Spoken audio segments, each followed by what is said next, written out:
Let's talk about the main themes of the poem. A considerable spec by Robert Frost. So the first theme, that is respect for life. So in the beginning of the poem, the poet was ready to kill the mind, okay, or to move off the thinking it as a dust. Actually, he changed his mind when he saw the struggle of the mind to save itself from the poet. It suggests that no matter how small or how insignificant a creature is, it has the right to live, and the poem highlights the importance of recognizing value in even the smallest creatures. Next is empathy. So the poet's decision to spare the mite's life shows his empathy and respect towards all life. Next is close observation and reflection. So the poem shows that the poet's close observation, how it changed his perception towards the mite, and then he gradually spared his life. Okay, so this emphasizes the theme of observing the world around us and also using those observation as a catalyst of our deeper thoughts.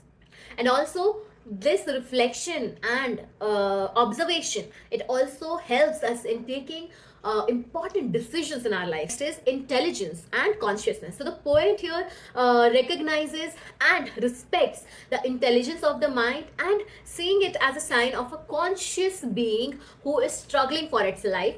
So the poet finds joy in recognizing a mind. So this suggests the value of appreciating intelligence in all creatures on this earth, no matter what the size. Intelligence is not just limited to larger creatures like humans. So these qualities should be appreciated in all living beings. Next is individuality. Okay, so this poet Robert Frost, he comments on the modern world's communistic regimenting love, and he says that he distances himself from this trend. This suggests that the individual thought and the importance of personal perception and understanding instead of going with the herd mentality.